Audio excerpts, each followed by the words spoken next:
I think firstly that when it comes to writing, I see it very much as the same thing, that it's also skill and creativity. It's just that we're taught words and writing from a young age, and that's the way of communicating. And yep, so everyone's it's like got an immediately relatable standard way of communicating as such.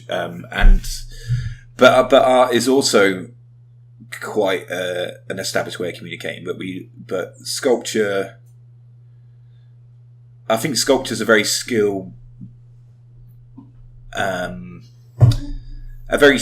there's lots of skills to learn. Like, I think that, and it's hard because I think I want to be good at all sculpture, but there's there's glass sculpture, which is an art of its own. There's welding, which I can make stuff that holds together, but I can't make stuff that I don't do pretty well. So. Yes, this is what I mean when I say there is. Of course, I'm being, I'm breaking right down to something very linear there, but there is a very physical element, not to just having the clay, but in your workshop out there, there's sort of almost it goes heavily towards engineering almost, or that sort of understanding of something, and learning a whole different physical form, because your work is very diverse. You spoke to me before about having the idea for something and then learning the required physical skills to actually create that. Like the resin with the falling man, is it? I think they go very hand in hand, because I think that the more skills you have, you build up the skills in a certain area, like resin, or like trying to your understanding of materials. And I think that in terms of I really enjoyed the whole there's certain projects that have been very skill based or almost science based. Like, I think we're doing resin stuff where you're working with reactions, and I was getting cracking because of it was creating a negative space in a solid space. The piece that's called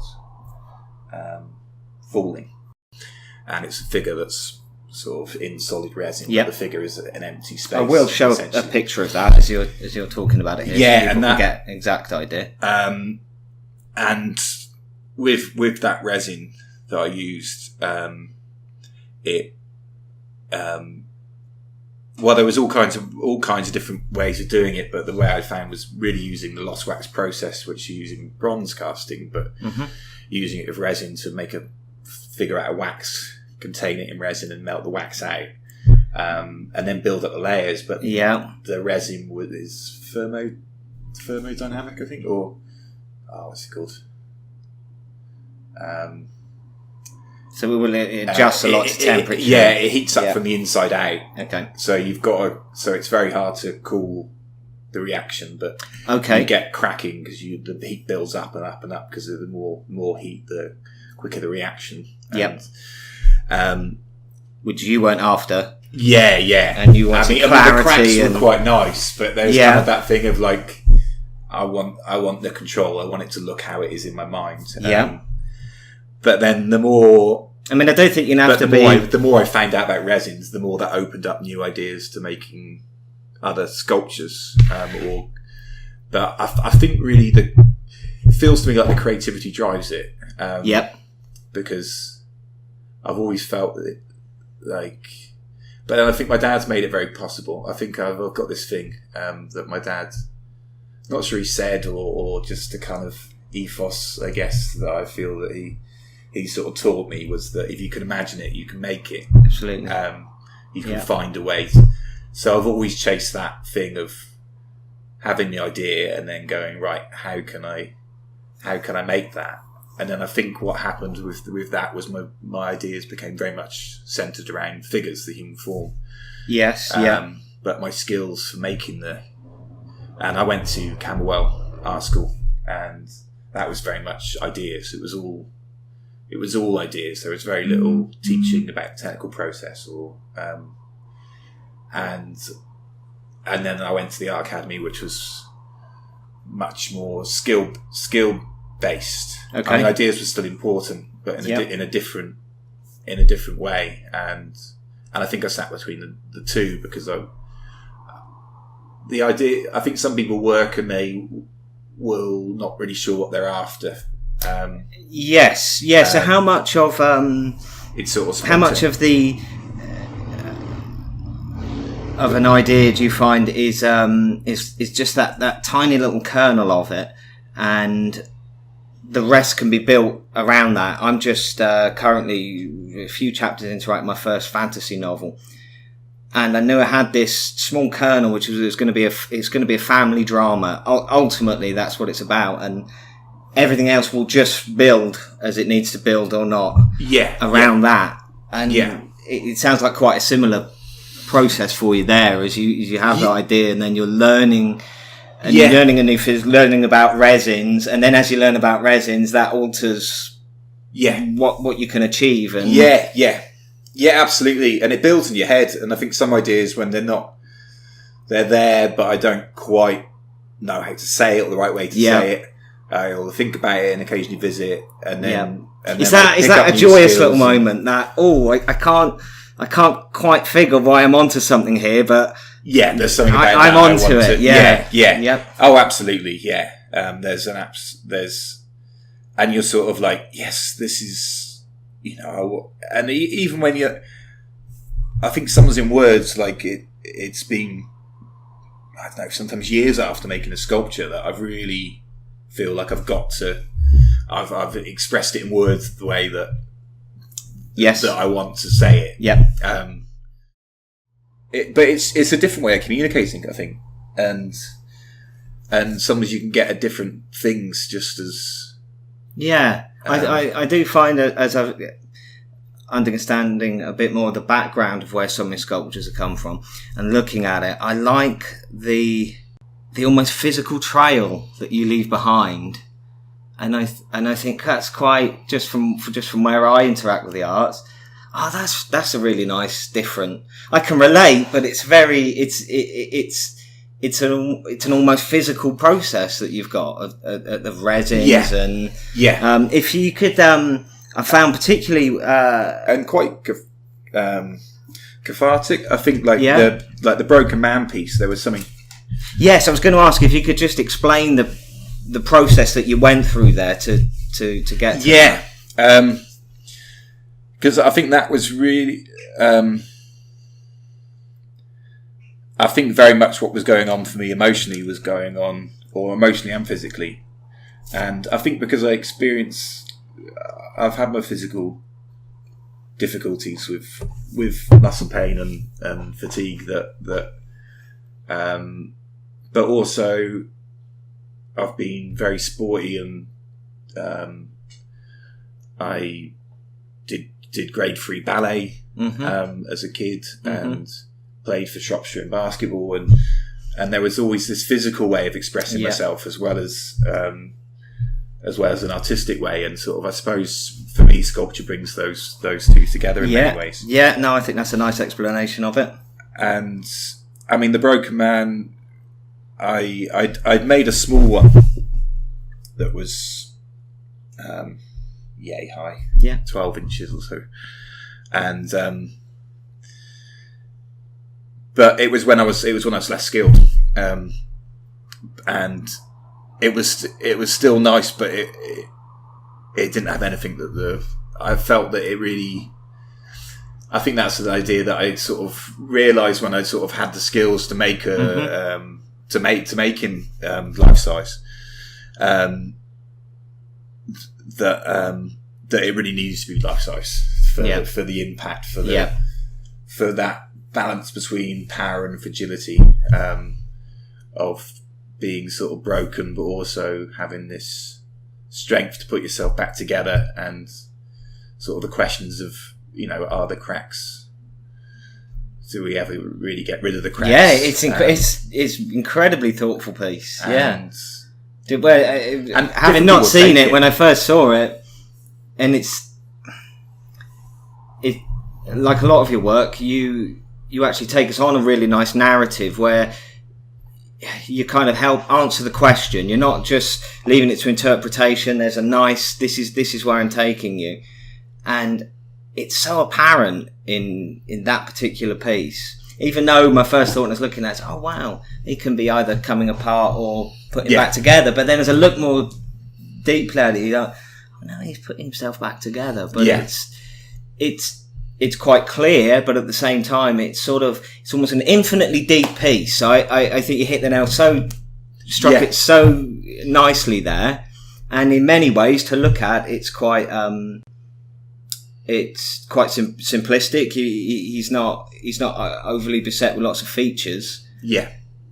But infinite little tapestry of details and there's a I mean, I do find with a lot of sculpture, I appreciate it because I like the form. I sent you a text about Henry Moore. I like the form of Henry Moore's stuff, but kind of that's it, really. I don't go anywhere else with it. And then, bang, as soon as I saw that one, wow, that's amazing. And everyone that I showed it to has just stop what they're doing. Wow. And because I wanted it to be both. I wanted that. And for me, it was kind of that process of, and it felt impossible. It felt like an impossible task, like doing it. I think that I didn't really. I had in mind that I was built him solid. Yeah. And it's strange building this very solid clay figure with in this position with a very intent that you're going to smash it once you've. Yeah. But so then what sort of responsibility do you have of him as you're building him? Do you start to create a relationship to something like that? Oh, yeah, it is a human form that you're making. Yeah, you feel hugely attached, I think. Yeah. And part of how broken he was an accident. I'm not sure how broken I was going to make him, how broken I'd be brave enough to make him. Yep. But I built him solid. I mean, I had the mould, but it's it's sort of a week, sort of quite hard work to build him in the first place, and then cover up all the seams to then break him again, and remodel the joints. And I was getting the paint right, the surface, so I sort of painted the surface and was trying to get the sort of look right for that, and I was doing that, and I'd pretty much got the look right. And I've got the look right really, and then I went to someone knocked on my studio door. Went to the studio door, and as I opened the door, I saw their face just drop and then there was this big crash, and behind me the thing had fallen over and just smashed across my studio into pieces everywhere. So divine intervention. Yeah, and I was like, wow. I was like, I wouldn't have broke it. Yeah, it's like. That's good because I don't have to break it now. Yeah, now I know what I'm committed to now. But bloody hell, that's a lot of pieces. Yeah. And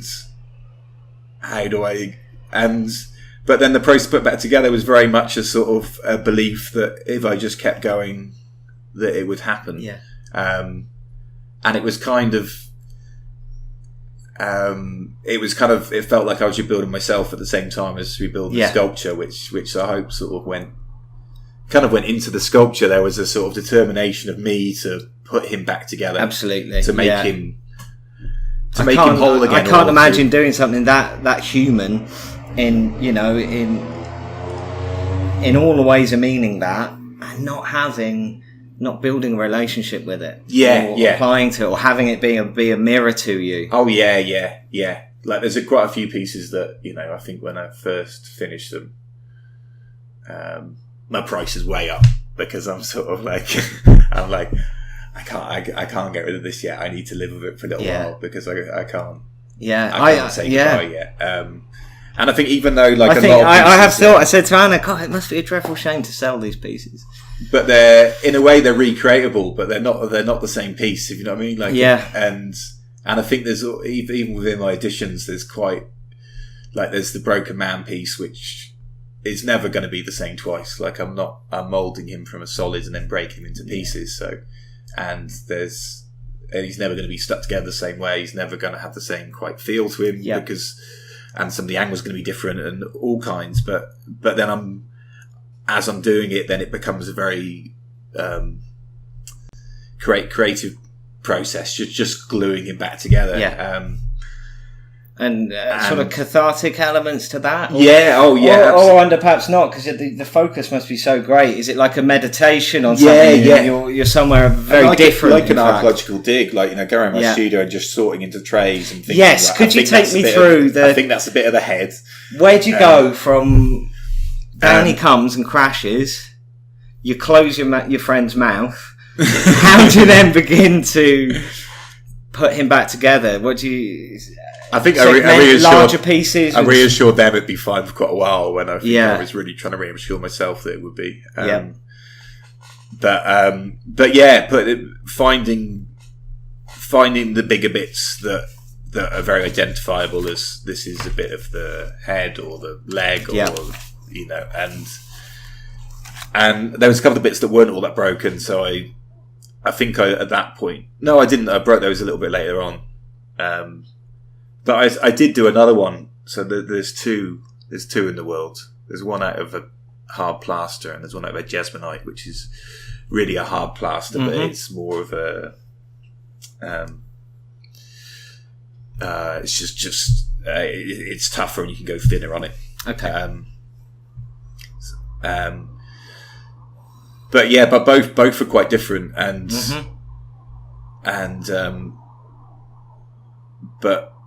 but very much had the same, a very similar meaning within them. And Tree Man's another one that it's an addition, but each tree is made from scratch, and then the figure is a solid as well. That's the wax has been injected into in patterns, which are sort of quite natural building, and so there's a difference between the editions, even though I don't know, even though the idea and the sort of the envelope are the same as such. Yeah, I think I can understand you there. Yeah, a bit of clay. Yeah, right. If you could speak to your last major creative idea, what would you say to it?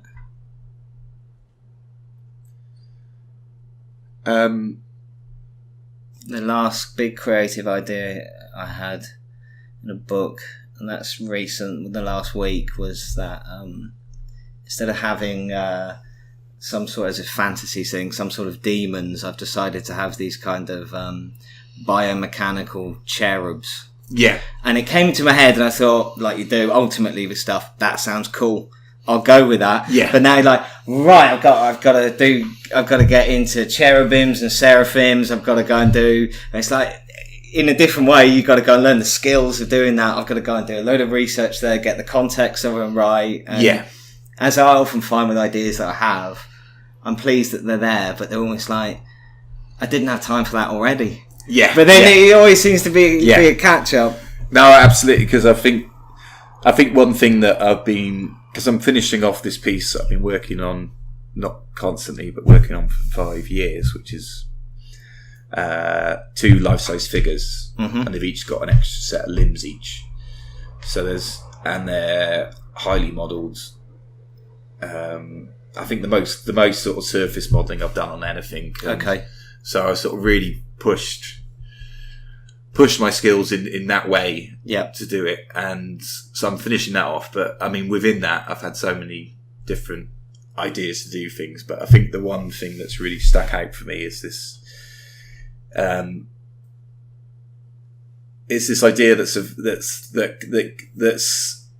in my head a lot, and I've sort of worked out on paper, and but it's a repetitive. It's a zoetrope, a 3-dimensional zoetrope, which I've looked in a lot to making and how to make and the best ways of doing it, and I've got ideas to do it in a way that hopefully is a simplified way. I wanted it to be simple. I wanted it to be reversible because it works in reverse, and I wanted it to be slowed down. So, and it's this figure that, well, there's these rocks that fall from the top, and at the bottom they disintegrate. Okay. And there's a figure that jumps from rock to rock. So when his rock starts disintegrating, he jumps up to the rock that's a bit further away from disintegrating. Like Mario. Yeah. And it's interesting because Mario was one of playing. Yeah, it's one of, like where you just like you see that sort of you're like I could. Yeah, and that way of, I mean, that's not where the idea originated, but it's sort of, there's little things like that push it forward, and you go like, and the idea comes back to you, and you're like, yeah, no, that would work, and it should sort of repeat. So, but it means making 24 sculptures of a leaping person, which is, and doing quite a lot of engineering and technical. At what scale? Sorry. Haven't quite decided. I think quite small, just because that's sort of the scale I feel is possible. I mean, I'd love to do it. I'd love to do it life size, but you know, it would be my. It would be the rest of my life's work. But then I've had quite a lot of ideas that revolve around a repeating image like that. Okay. Now, Yes. It's kind of led to other. So there's quite a lot. Perhaps like the name of the face. You got the is it the wax of the large influence? Yes, and is it a lot of starlings that are swirling around that's inside the it? glass. That one's glass. So there's a glass one that's a male adult face, which has got starlings in it, which is very much movements of the mind. Or maybe I did call it movements of the mind. I think I nearly called it murmurations of the mind. But like the idea of movements, because I felt like it was musical. Like there was this sort of... but very much like the starlings were ideas that rush in and it's really nicely done. Pull apart and they go outside the mind and they sort of come back in, and there's this force, but there's this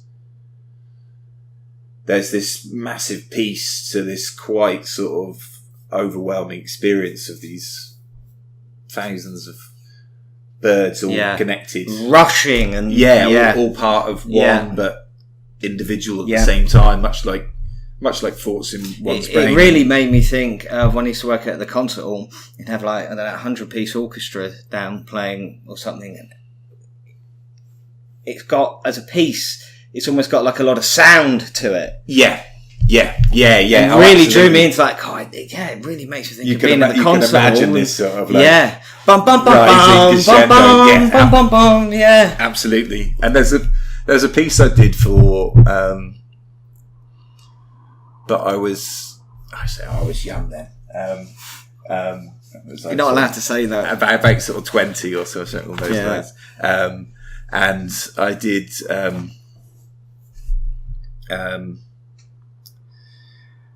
A figure that's standing still, and there's a window in front of him, and this sort of half life-size figure. And I don't think I've got it on my website or very many pictures of it really. And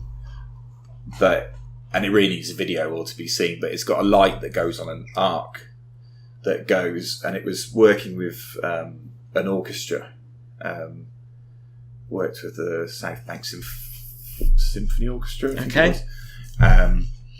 And that was sort of a project set up by the college. So we got to choose a piece of music and then make a sculpture to it. And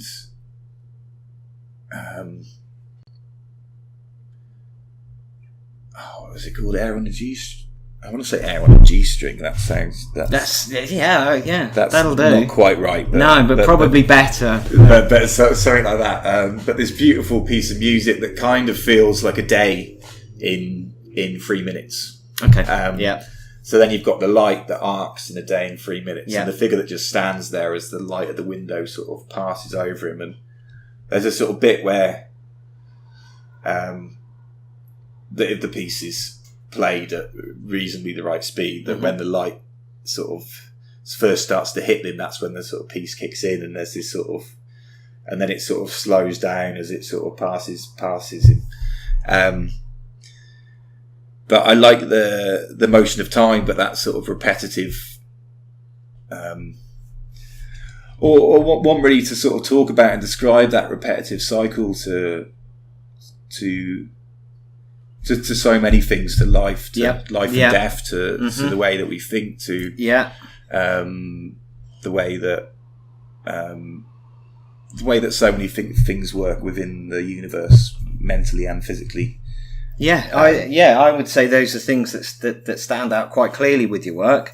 Just having a selection of pictures and looking around here before I start doing any research, it's nice and clear where you're going for, and you're leaving us enough space to appreciate it. But you take us there quite directly. It's a really nice little balance. Yeah. I think it's a tricky thing, like, because I think for some people it won't be the right balance. But you learn to sort of accept that not everyone's going to take from your art what you intend. And then sort of reactions that are more what you intended it to be, which is or close to what you intended. But I think it all opens up. I suppose that's probably perhaps is as far as you can hope to reach with people. I mean, I think, like you say, it can be, if people react at all, it can be quite nice, and even if they taken something slightly, which they're going to, aren't they? I find that with writing, there's inevitably certain points you come to when you think this is a major section for people to major crux in the narrative or a conceit or something, and you think, oh, this is really going to stand out, and then as people read it, no one mentions that. They mention other little bits and pieces, and you think, oh, okay, that's fine. You have no idea what people are going to focus on, but you're lucky if you can get their focus at all, I suppose. Yeah, and I think if you put, I kind of think, like, not if when you're making something, like I'm there sort of thinking about, so much stuff related to the piece, like physically in terms of form or what it means, or kind of the feeling or the tension within it. And so if I'm sort of making a tense jaw, I'll be there sort of with my jaw really tense, sort of trying to feel that tension, trying to feel where that what that feels like to make it, and then to try and make that physically, bring that authenticity out of it. But then I think that there's a life to that. Like, I think that, like, because I think I've moved to, like, with this big piece with the multiple limbs I mentioned before, that and the two figures colliding with each other, that I use computer scanning to create a foam core, but I use computer scanning and I model it on the computer, but it's not. And then I had it cut out of foam by a company in Telford, but I wanted to have. Well, I got them to take 3 mil off the surface, so then I could sculpt the surface, because 3 mil. Yeah, it's all in that. And although, like, I dig into that, and I've cut limbs off and readjusted bits, and sorry, I've readjusted bits, and I've that it.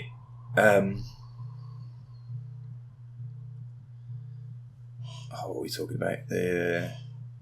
Your 3D scanning and the foam. Oh yeah, so had 3 mil taken off. There too. But there's so much into that movement that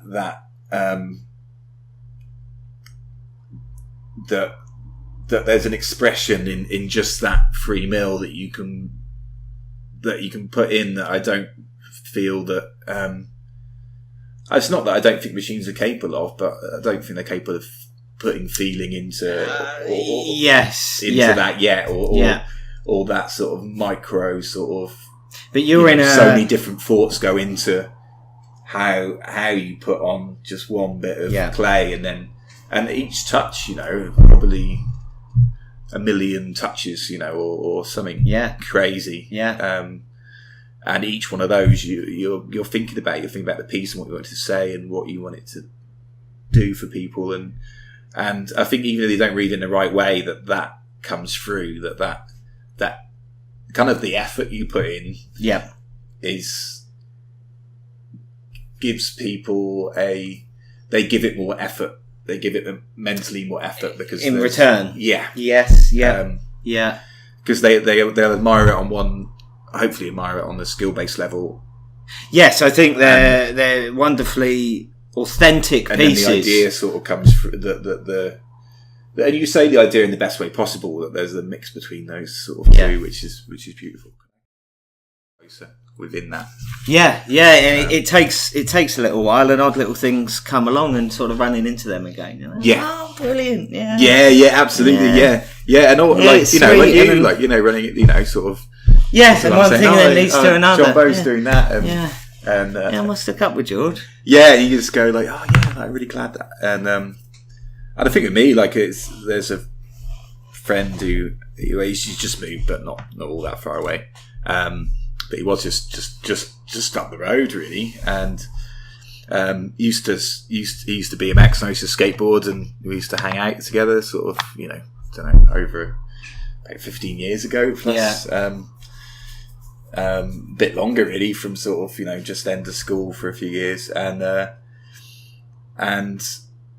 but didn't really think he was around, and didn't really sort of think to try and contact him, and not on Facebook. And he's not on Facebook, and bound to have moved away. You're just thinking like, and he's got fibromyalgia as well, and so sort of speaking to him about it has been amazing. Just to have someone that just understands, just gets it, and all the weirdnesses, and you're like, oh, so that happens to you as well, like that kind of sort of, and it makes, and it gives you a strength to fight it in a way more, like for both of you. I think that absolutely,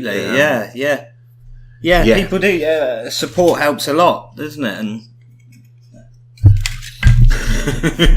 no, it's not quite. It's near enough.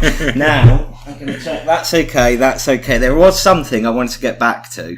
Yes, which was, you were talking about the 3D scanners, and the foam, and the 3mm, and all of that. And it does occur.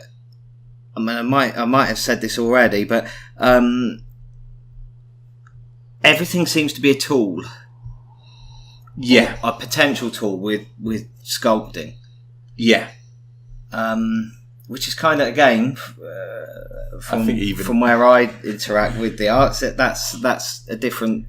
I hand wrote my first manuscript, but beyond that, it's all very simple. But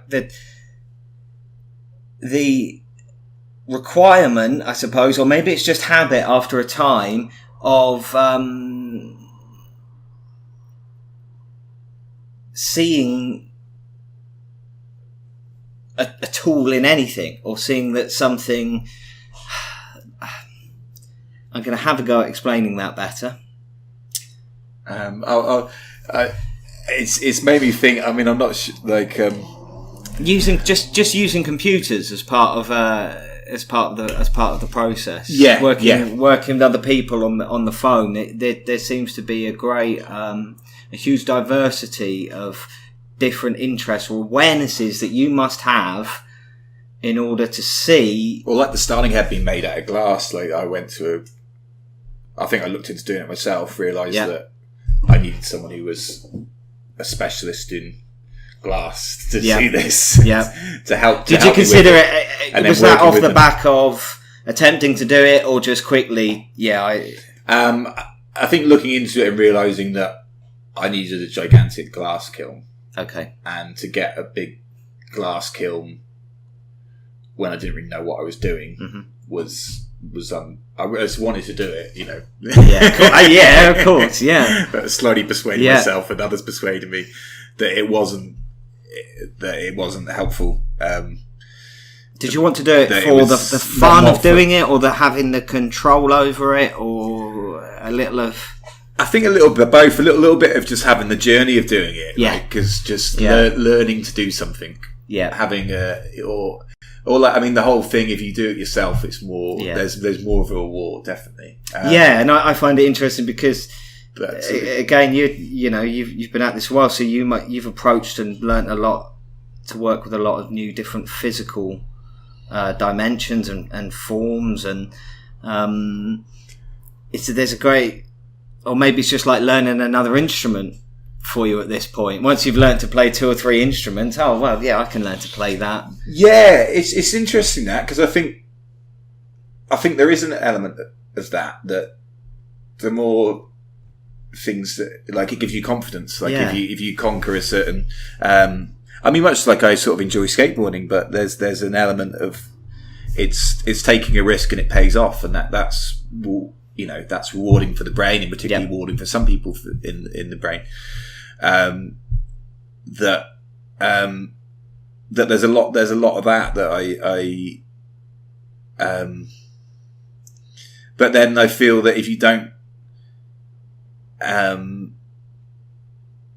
it's sharing, it's being insular. If you keep it to yourself, then or if you try and do it all yourself, then you're not able to achieve as much. Because I can't spend 10 years becoming an expert in glass. I can't spend 10 years becoming an expert carver. I can't spend 10 years. And I found with writing and with finding the correct editor to work with, the correct cover designers, other people are really good at stuff as well. And if you find other people, they've got more experience in what you're doing than probably you have, and they'll go, actually, if you just do that and that and that, which is that's exactly what I was looking for. And they can do stuff so much. I've quite found enjoyment, although writing is very personal and the manuscripts have to be done just on your own and it's just you.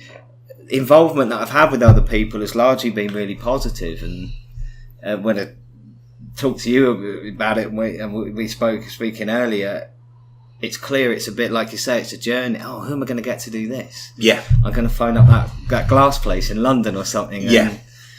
I can see that's a fascinating journey to go on. And with other artists as well, that you with your brother Josh, that I love talking to him about art, and I think ideas have pushed each other's, and we've worked in a sort of in different ways, but in a similar field. And there's something about some of the things that I'm just like, I want a bit more of that freedom and expressiveness in my mark making that he's got, but apply it from his painting into sculpture and those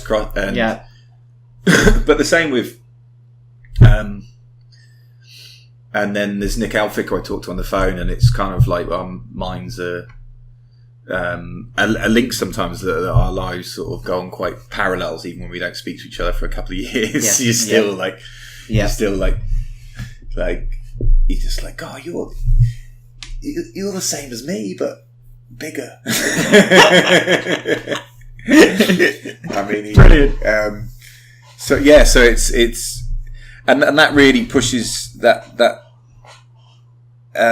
you can use that to push you further or to destroy you, really. I think like with using computers, like that for sculpture, that within the sculpture world there's quite a lot of people, especially in the figurative sculpture world, who are like no computers, that's impure. I could understand. You don't get control.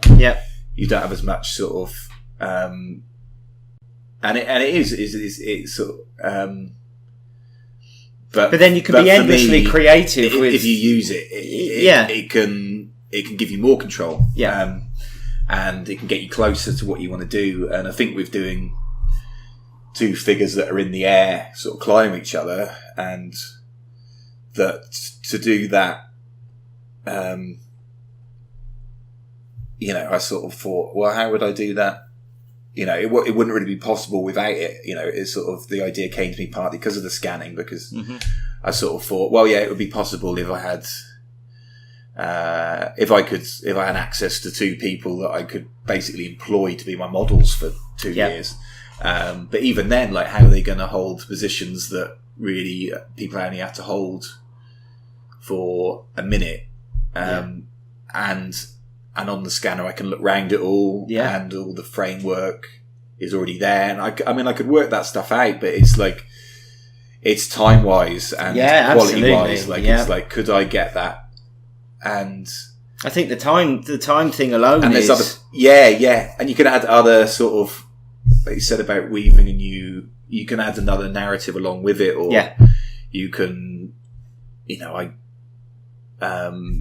you can do sort of crazy things by just, you know, a click of a button, whereas to see that in terms of visualization, or sort of, you know, swirl the figures so they sort of like kind of extend out, so they kind of look like they're being swallowed in a black hole, like that kind of or like you can do that run within, like, scenarios sort of 10 minutes on the computer and go like, no, that's not really, that's going to save me 6 months of going the wrong places. Exactly. And then you sort of think, if I was doing that kind of journey, would I ever quite get to the end of it? And I think, I can see for some people in sculpture the need for purity. You always seem to find that in whatever interests you get a puritanical group with it. I think, and having worked in theatre as well and seeing similar sorts of innovations, and I think similar ways that minds work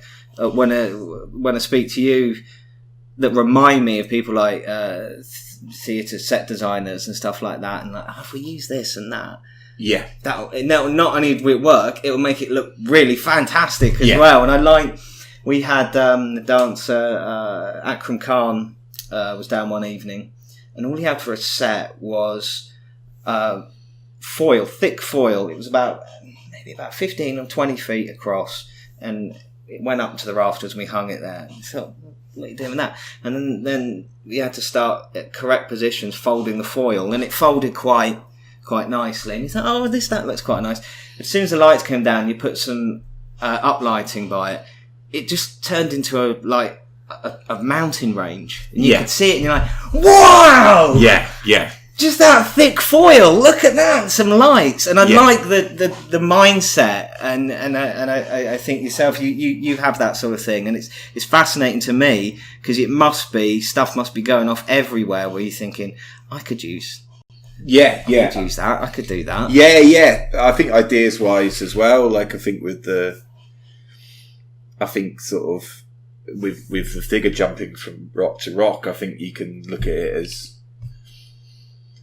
I don't know, like, I think sort of the capitalist, like, one way, sort of more of a capitalist way of thinking of like jumping to something, you know, jumping from sinking ship to sinking ship and constantly having to progress. Yes, that sense of progress, the next thing, the next level. It must be the next thing. It must be the next thing. And we'll do it until it's broke. Then we'll find another thing to jump to, and we'll do that till it's broken. Then find another thing to jump to, and it's like that. Or if you run it in reverse, then there's a figure that the rocks are ascending, and as the rocks ascend and sort of form into solid things, that's when the figure leaves the rock and jumps down to the next one and kind of builds it up, and more of a socialist way of thinking, I think, probably. But that's not, that's not just what the piece is about. But it is about that too. Yes. If you know what I mean, like it's about that human. It's about the way that, if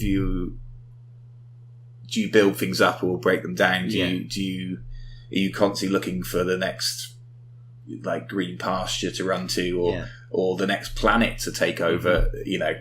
Yes, not please. that we're planning planets to take over. I love that one. I love that. But you know what I mean. Yeah.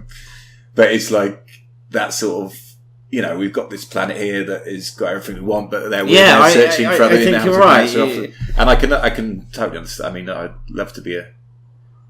I think you're quite invested as well in beauty.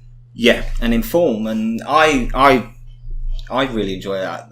And again, it has nice form in it, and your work tends to be, if not necessarily almost classical, although a lot of it does feel very classical to me. They're beautiful pieces to look at, and just like we were saying about, it's a shame it takes a football match for people to start being nice to each other, but it is nice when it happens. I feel the same way about, like beauty. Like, you should see more of that. It should be a main thing that we're focused on is beauty and making the world beautiful. It's ultimately cruel and hard and beautiful, crucible, and it's a test. Yeah, there's plenty of that, and there's plenty of internal stuff going on as well. So I think wherever we can, it's trying to get to that clarity within the chaos, or that beauty within the chaos. That almost like I think like Einstein said about. I think it was Einstein said about that you can tell if you can almost tell if an equation's right because it's beautiful. Like E equals mc squared. Like, it's such a beautiful equation. And I think it's similar. Earlier we were trying to look at that sort of thing. That the idea that you were saying about the simplicity. That there's a simplicity, but there's all these narratives to it. Yeah, it implies infinite depth. It means so much, but at the same time, it's quite simple and quite hopefully beautiful within it. And it's. But then, for me personally, I find those are the ways down into the deeper truths through nice form, and you don't have to make something ghastly and awful and to make a point. Much apart from the fact that we will internalize a lot anyway and place onto things like your pig's head there. It's very literal what that is, but then there's endless interpretations put on top of it as well, and it has a nice form. It's a beautiful piece. It's got that. I think that's like, and I think it's hard. Like it's not so hard now, but I think it certainly felt when I was 21 and you go to galleries. And I was sort of, just or 22, I think, just out of sort of going to Camberwell for a year and then doing 2 years at the Art Academy, and sort of, there going around my portfolio and trying to get my heart broken, going to places. And, absolutely. But most of the comments I get was, it's too modern or it's too traditional. And it's like... Fascinating. And it's like... Yeah, okay. It's both of those things because they're not somewhere that but there wasn't really so much of a place for. It was either you did figurative art and it was quite traditional, or you did contemporary art and it had a little figuration in it. But I think that's really changed. I think that over sort of certain in the last decade, but last 15 years really, that's changed quite a lot, I think. And there's much more of a market, or more people interested and much more of a viewing place to show it. Where it can be figurative and have a narrative and a story. And I think, but to me, like it was nearly always human figure, because that's how everything we experience is through. Yeah, it's a primary importance through our physical selves, and we store stuff. Like I think small and others, but I definitely store emotions in my bodies, and tension and a way of sort of describing that and getting that out in a way. But the world is. It's sort of, because it's quite hard to say, because I can quite often be prone to black and white thinking, where the world is, I think the world is all terrible and we're all fucking destroying each other, and there's this sort of drive in us that is so, or not in us personally, but like you feel like there's this sort of unstoppable want to consume, to have, to own, to take over, to make more money. Like it's not enough, it's never enough, kind of, and an ability to dehumanize people, but then also I can see like there's this huge kindness in the world. There's love. There's such strength in people. There's such resilience that about myself really that I've learned, that just quite how strong you can be.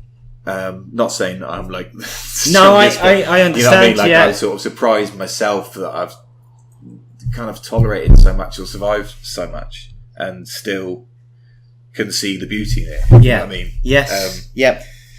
So I understand you. Yeah, creatively, it's a big. I wonder if it's on occasions when people do ask, "Oh, what's it like writing?" and they really you have to give them a few details. It's only then I wonder how similar it is for you. It's only in trying to explain it that you begin to realise why people go, "God, that must be a lot of work." Because people, it must be a lot of work to write. But yeah, it is. But I suppose once you've done one, you feel as though you can do it. Like you say, I've got the skills to do that. I can actually complete that. Yeah. And then, but as you do it over the course of years, and the processes get longer, or you take on more stuff, as you begin to unspool the whole thing to people, you go, yes, no wonder we seem like crazy fuckers. Yeah, and I wonder how much of that you get when you're trying to explain resins, and you're trying to explain thermodynamics, and actually there is an awful lot going on in my head. Now you're making me stop and think about it. I'm going to go pop. Yeah, and they're going like, "Well, how are you going to make this piece?" And I'm like, "Well, I've had all these different ideas about it, but I'm not quite sure yet." I'm not quite sure, but I'll work out a way. I kind of. Do you quite like the not quite sure? I mean, I'm not quite sure. I love solving where puzzles. Books are going to go. I love solving problems really, and I think that's something that I love finding you're there, you think about it, and you try and think about a problem from all these different directions until you find, and you just go like, and then when that comes to you, when the ideas come to you, and you're like,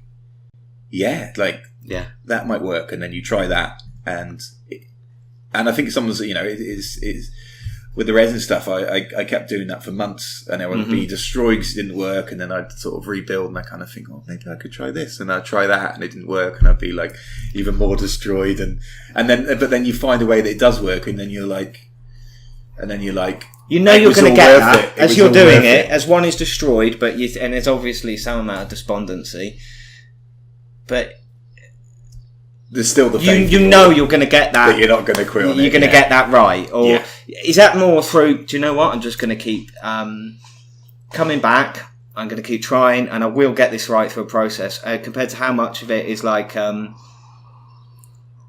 the sake of exaggeration, total arrogance. I'm going to get this. I'm going to get that right.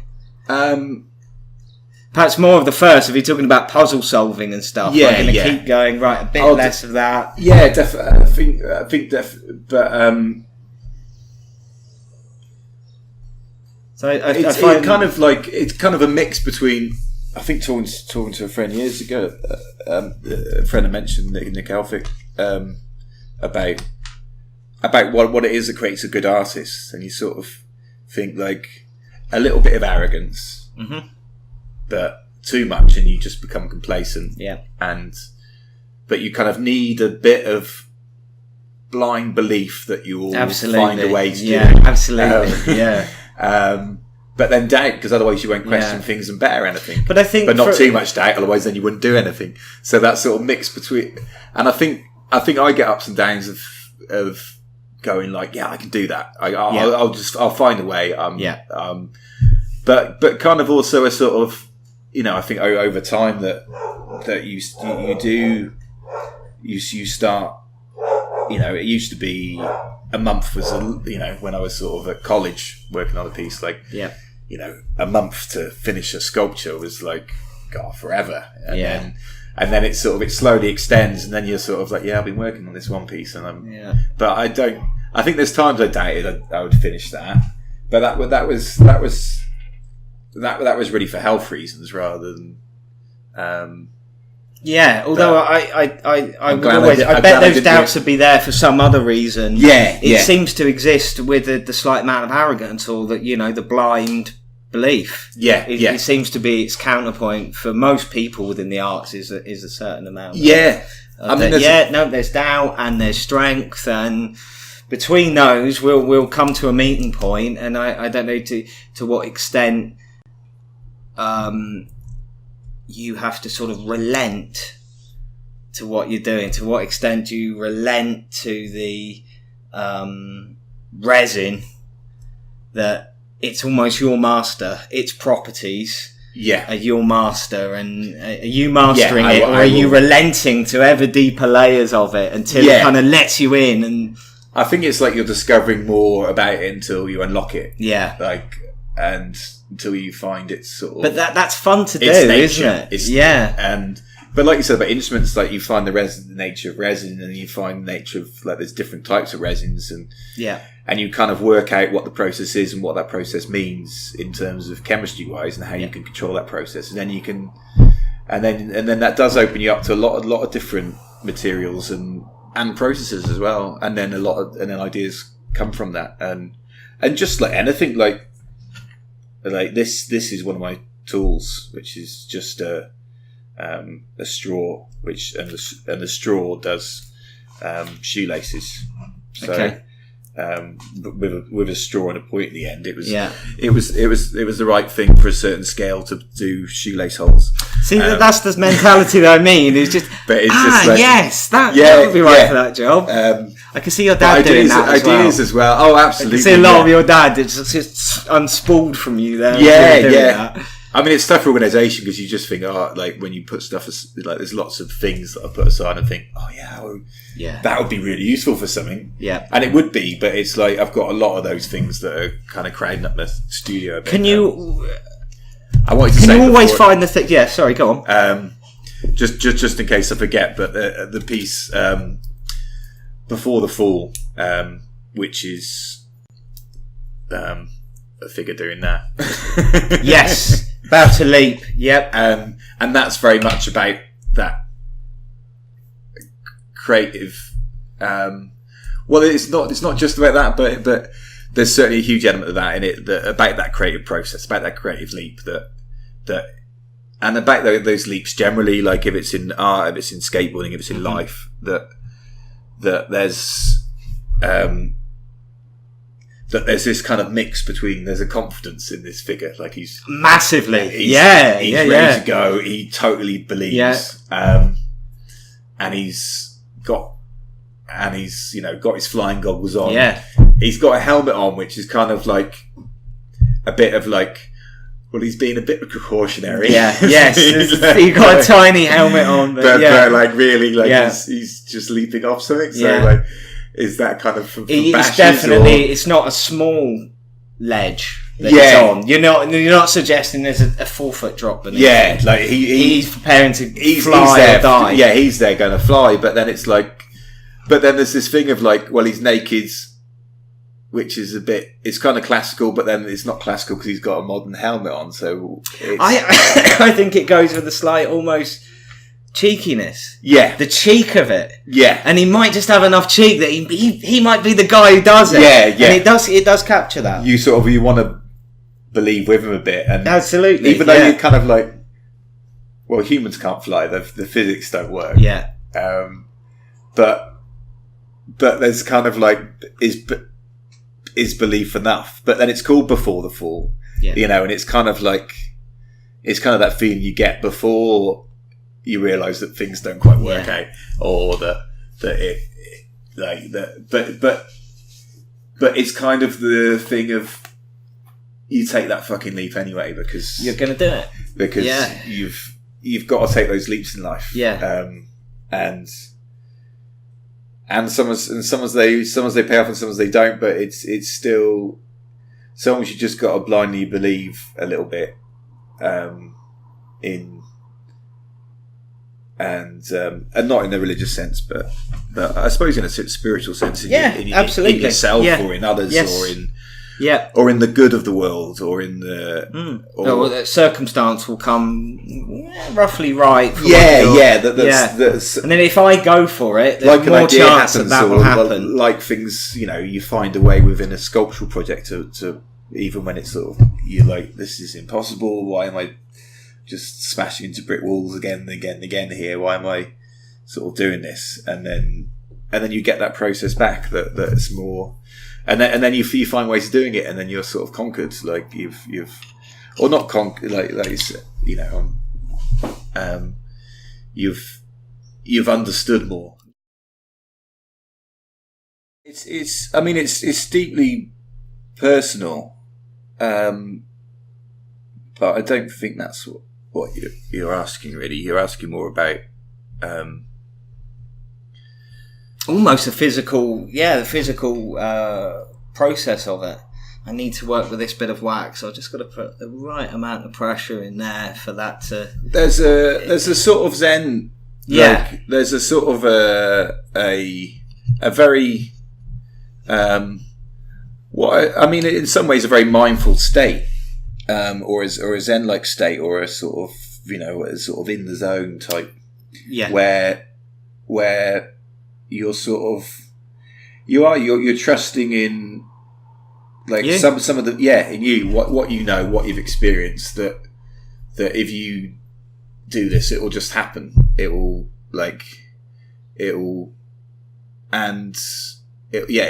come into existence, and it will work. I think that's sort of, or it will, even if it's not, you know, and it's never quite how it is in your head. Like, it's not, it's an image in your head. Like, it's not, there's no, and the image in my head is normally like,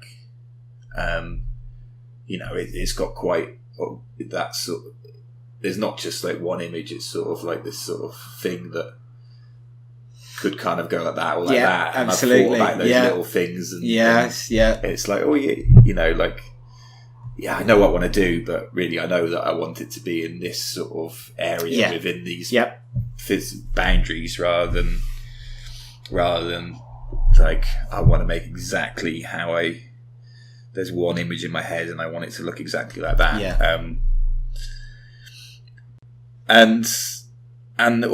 That must be very hard with sculpting. I would have thought, because of the heavy physical process to precisely match. I mean, there's a difficulty because you can't just, like, it's a long process. Like, like I've dipped into painting, and I really love that process, because you can paint a figure up there and you can paint a figure down there, and you can kind of put stuff flying across which doesn't make much.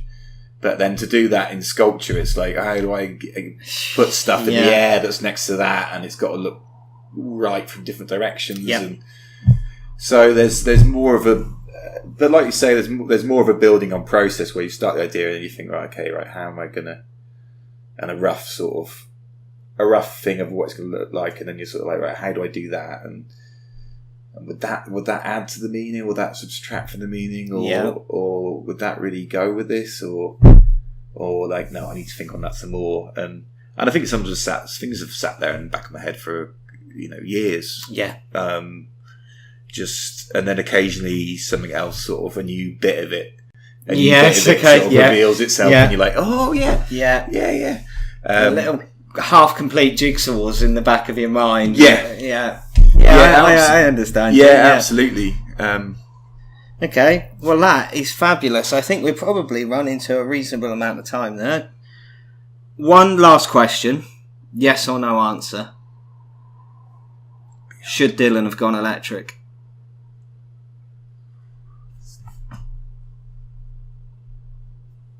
And he's out of time. Yes. Yeah, of course he should. He can do what he wants, can't he? Yeah. He's not going to listen to us anyway. I sort of think it's up to him. Like, yes, it is. Of course it is. Like, I think because I think it's one thing I was cautious of. That's why I wanted that. Well, I do think it is a thing with scanning that, you know, there is this sort of element where people just scan stuff, and because they've got a name or funding behind them, or you know, both, or funding because of the name, that then this thing that they've scanned gets made massive by some skilled technicians. And I'm not saying that can't be deep and meaningful. Because if that's, but perhaps there isn't the process that it's. But it's sort of like, but quite often it creates what I would say is quite dead figures. Yeah. That I think that it's hard to get, and it doesn't always. But you've got to know what it takes to make a figure come alive, to be able to know when it looks alive, or if you know what I mean. Like, you've got to have a bit of an understanding of the physicality. You can't just go, right, I want a figure that's doing that, and you've got to give. And that could accidentally mean a lot to some people. Yeah. But for me, that's not enough for me. If in my own creative process, but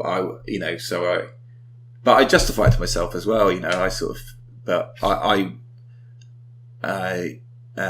want that control. I want everything. I want it to be like this sort of almost sort of torn out of me in a way. Yeah.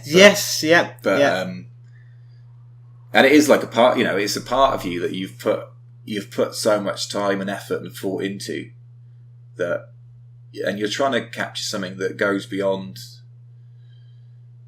That hopefully goes way beyond me and what my existence is about, but more is a comment on, or ask questions, or absolutely, about ourselves, but about the whole nature of what it is to be human. I think you very successfully do that. It's hard to guess how people are going to take it, but I think you very successfully take someone and put them in a moment. You take them out of the world, and they're kind of and. Beyond that, probably we I don't know what we can have to do in the arts, but I think you strike like a well hit nail on grabbing people's attention and showing them something completely in full form. Thank you very much, George. Smashing.